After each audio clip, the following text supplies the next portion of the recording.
আকাশবাণী থেকে রাতের বাংলা সংবাদ। আজকের বিশেষ খবর। বড়সড় ভূমিকম্পে কেঁপে উঠল দিল্লি। রিক্টার স্কেলে ভূমিকম্পের মাত্রা ছিল 6.2। নিম্নচাপের জেরে গোটা রাজ্যে ভারী বৃষ্টির পূর্বাভাস দিয়েছে আবহাওয়া দপ্তর।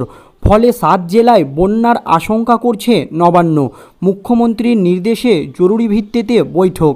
বিরোধী দলনেতা শুভেন্দু অধিকারী তৃণমূলের সেকেন্ড ইন কমান্ড অভিষেক বন্দ্যোপাধ্যায়কে এবার ইঁদুর বলে কটাক্ষ করলেন। সিঙ্গেল বেঞ্চ তদন্তের প্রতিটি পদক্ষেপে নিয়ন্ত্রণ করে কিভাবে, প্রশ্ন তুলে ডিভিশন বেঞ্চে গেলেন অভিষেক ব্যানার্জির আইনজীবী। মুক্তিপণ না পেয়ে 7 বছরের এক শিশুকে হত্যা করে লাশ ফেলে দিল ডোবায়। গ্রেপ্তার 2 জন অপরাধী। পুরুষের অ্যাকাউন্টে ঢুকছে লক্ষ্মীর ভাণ্ডার। এ যেন দুর্নীতির শেষ নেই বঙ্গে। আসছি বিস্তারিত খবরে। বড়সড় ভূমিকম্পে কেঁপে উঠল ভারতবর্ষের রাজধানী দিল্লি। রিক্টার স্কেলে ভূমিকম্পের মাত্রা 6.2। মঙ্গলবার দুপুর 2:51 নাগাদ হয় ভূমিকম্প। ন্যাশনাল সেন্টার অফ সিসিওলজি জানিয়েছে, কম্পনের কেন্দ্র নেপালের ভাতেখোলা থেকে 2 কিলোমিটার দূরে, মাটির 5 কিলোমিটার গভীরে।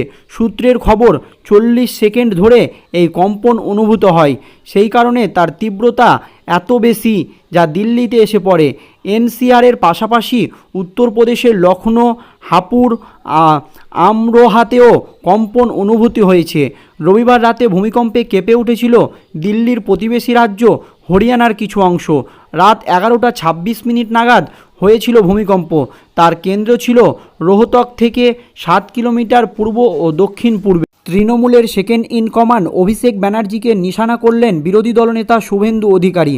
কলকাতায় ওদের কেউ বাঘ সিংহ মনে করতে পারে, কিন্তু দিল্লিতে অভিষেক ব্যানার্জিরা হচ্ছে ইঁদুর। নাম না করে অভিষেক বন্দ্যোপাধ্যায় সহ তৃণমূল কংগ্রেসের নেতামন্ত্রীদের দিল্লির কর্মসূচি নিয়ে ঠিক এই ভাষাতেই আক্রমণ করলেন বিরোধী দলনেতা শুভেন্দু অধিকারী। কটাক্ষর সুরে শুভেন্দু অধিকারী এও বলেন, পুলিশের হুইসেল বাজিয়ে তাতেই সব পালিয়েছে, লাঠি দেখালে তো কেঁদেই ফেলতো। পাশাপাশি বাঁকুড়ার মৃত্যু শিশুর পরিবারকে দিল্লি নিয়ে যাওয়ার প্রসঙ্গে কার্যত অভিষেক বন্দ্যোপাধ্যায়কে চ্যালেঞ্জের সুরে দলনেতা শুভেন্দু অধিকারীর প্রশ্ন, প্রধানমন্ত্রী আবাস যোজনায় যে তালিকা সরকার তৈরি করেছিল তাতে ওই পরিবারের নাম ছিল কি? কেন গীতাঞ্জলি প্রকল্প বন্ধ করে দেওয়া হলো? দিল্লি গিয়ে এখন নাটক হচ্ছে বঞ্চনা বনাম দুর্নীতি। 2 ইস্যুতেই তোলপাড় বঙ্গ রাজনীতি। এদিকে বাংলায় বঞ্চনার অভিযোগে শাসক দলের এই ইস্যুতে রাজধানীতে রাজঘাটে প্রতিবাদ কর্মসূচি তৃণমূল। অন্যদিকে দিল্লিতে পাল্টা কর্মসূচি বঙ্গ বিজেপিরও। গতকাল মহাত্মা গান্ধীর জন্মদিনে রাজ্যের শাসক ও বিরোধী দলের সুর ছিল সপ্তমে। তৃণমূল কংগ্রেসের second in command Abhishek Bandyopadhyay একদিকে বলেছেন, দিল্লিতে প্রতিহিংসা পরায়ণ রাজনীতি করে বাংলার মানুষকে মারতে চায় বিজেপি। কেন শুধু বাংলার টাকা বন্ধ করে? বাংলায় বিজেপি বারবার হারে বলেই বাংলার প্রতি এই বঞ্চনা বলে বিজেপি ও কেন্দ্রকে নিশানা করেন তৃণমূল কংগ্রেস। আর ঠিক তখনই দিল্লি ও কলকাতা থেকে অভিষেককে পাল্টা আক্রমণ শানান গেরুয়া শিবির। রাজনীতিতে সোমবার দিনটি ছিল একবারে সরগরম। আজ মঙ্গলবারও উত্তপ্ত হওয়ার সম্ভাবনা। রাজঘাটে আজ কর্মসূচি নিয়েছে তৃণমূল। কেন্দ্রীয় বঞ্চনার অভিযোগে সুর তাদের সপ্তমে। এদিন পাল্টা রাজধানীর ময়দানে বঙ্গ বিজেপি। পদ্মের সাংসদরা দিল্লি গিয়ে সাংবাদিক বৈঠক করেন। রাজ্য বিধানসভা চত্বরে বিরোধী দলনেতা শুভেন্দু অধিকারীর নেতৃত্বে বিজেপি বিধায়কদের অবস্থান বিক্ষোভ। বিধানসভা থেকে গান্ধী মূর্তির পাদদেশ পর্যন্ত পদযাত্রা। বিজেপির মহিলা মোর্চা ধর্ণা অবস্থান। মঞ্চ থেকে তৃণমূলকে নিশানা করে সুর চড়ান পদ্ম শিবিরের বিভিন্ন নেতারা। মুক্তিপণ না পেয়ে ফাতেহা আক্তার নামে 7 বছরের এক শিশুকে হত্যার পর ডোবার জলে ফেলে রাখা হয় মরদেহ। এই ঘটনায় অভিযুক্ত নিহত শিশুর ফুফাতো ভাই ও দরিয়ালৌদ গ্রামের রাজ্জাক মিয়ার ছেলে নাজিম, শুকটিয়াকান্দি গ্রামের মমিন মিয়ার ছেলে আলাউদ্দিনকে আটক করেছে পুলিশ। সোমবার রাতে 9টার দিকে উপজেলার দরিয়ালৌদ ইউনিয়নের শুকটিকান্দি গ্রামের একটি ডোবা থেকে শিশুটির মরদেহ উদ্ধার করা হয়। শিশু ফাতেহা আক্তার ওই গ্রামের প্রবাস ফেরত বাছেদ মিয়ার মেয়ে। বিষয়টি নিশ্চিত করেছে বঞ্ছরাম থানার ওসি। তবে পুলিশ জানায়, গত 30শে আগস্ট বাড়ি থেকে নিখোঁজ শিশুটি পরে পরিবারের সদস্যরা সম্ভাব্য সব জায়গায় খোঁজ খবর করে সন্ধান পাচ্ছিলেন না। এর মধ্যেই ফোন করে 4 লাখ টাকা মুক্তিপণ দাবি করেন অপহরণকারীরা। তবে মুক্তিপণ দেওয়া হয়নি পরিবারের তরফে। বিষয়টি জানালে পুলিশ তদন্ত শুরু করে। সোমবার সন্ধ্যায় প্রযুক্তির সহায়তায় পুলিশ 2 তরুণকে আটক করে।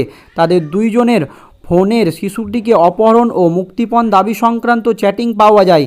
তাদের জিজ্ঞাসাবাদের এক পর্যায়ে শিশুটিকে হত্যার পর ডোবার জলে লুকিয়ে রাখার কথা স্বীকার করেন। পরে রাত 9:30টার দিকে তাদের দেখানো ডোবা থেকে শিশুটিকে উদ্ধার করে পুলিশ।